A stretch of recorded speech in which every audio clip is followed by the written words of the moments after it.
So in this video it was about interviewing corporate felons and about Eugene's book. Um, Eugene said in his book, we often think about crime from like the victim's perspective and point of view, and not the perpetrator's point of view. And he went on to explain why he said this, and he said this because from a victim's perspective, this could be a very tragic event that has happened to them, and so people would be more on their side and care about them more. While people think the perpetrator did this for a reason and on purpose and show no care or emotions towards the victim that they did this to. One case that Eugene finds important is there was a big price fixing scandal in the 1960s. Executives from several companies by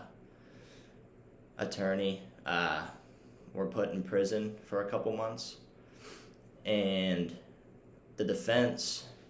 didn't want to lock the executives up because they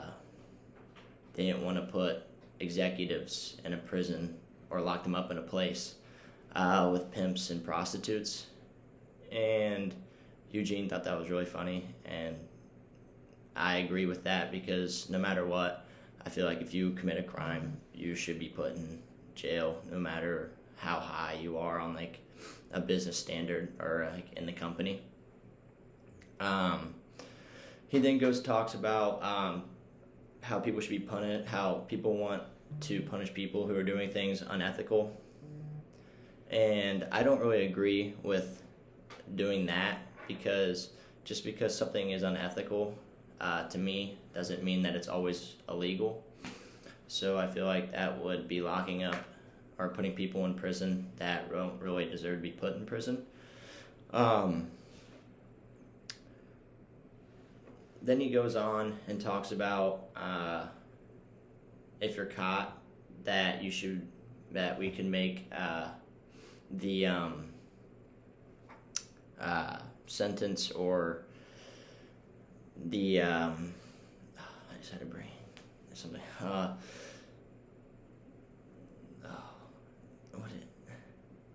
he said if you're like to make the punishment greater,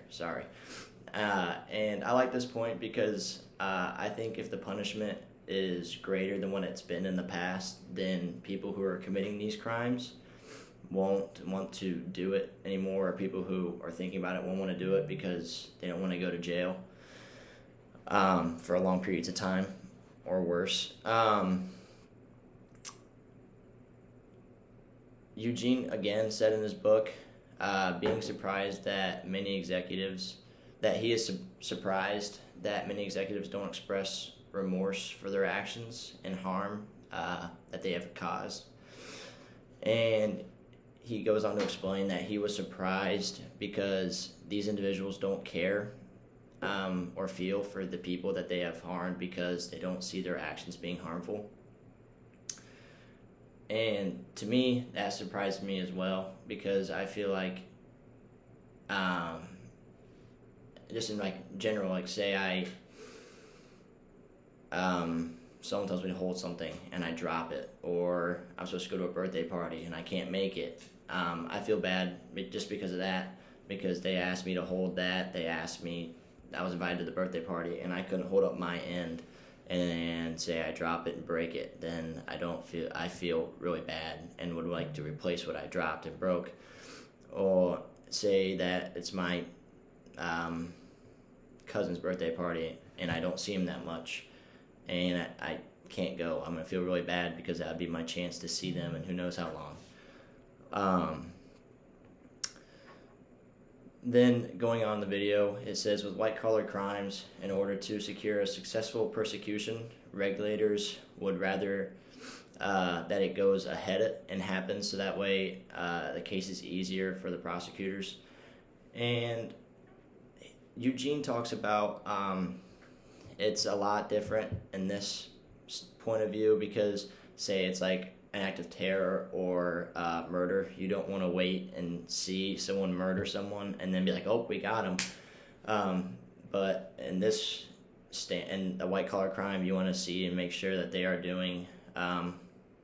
something illegal when it comes to business. In that way, when it comes to the case, it's a lot easier for the persecutor to say that that executive or firm is guilty. In the video, Eugene talks about finding a way of like identifying ahead of time and finding a way of anticipating which firms you might give into that we can avoid committing white collar crimes. And then he says when talking to firms about their cases, he didn't just want to talk about their case, but he talked about others as well to see how they would react to other situations. And he actually got to talk to 3 people who have committed white collar crimes and that have read his book. And he said that he got to speak with them and learned that all of them had a big reaction to his book and like to the different white collar crimes that were committed. And all around, I just think that this video was very important because it just kind of gave me a point of view on like how I can prevent white collar crimes and like plan ahead of time to where I know that I won't be a victim to white collar crime. And I definitely from this video would like to like maybe read his book and just get to like learn more about some cases of white collar crimes and see how the businesses and firms and executives have all been dealt with, like what they got for committing the white collar crimes, how long they were in prison, what happened to their company, what happened to their lives after they got out of prison, and just really how bad the white collar crimes that they committed were and what happened to the victims after the white collar crime, like how their life was changed by it. Because he did say, thanks to some white collar crimes, Eugene was saying in the video, was like they don't have money now to put into retirement, they don't have money to put their kids through school, and I would just like to learn through Eugene's book kind of what else could happen to families who are victims of white collar crimes. So that's definitely a book that I would like to read for sure. And all around, I just really enjoyed the video. I learned a lot of different things about white collar crimes, and I learned about a few cases that I would like to maybe learn more of, but I definitely am going to try to get my hands on this book to read it.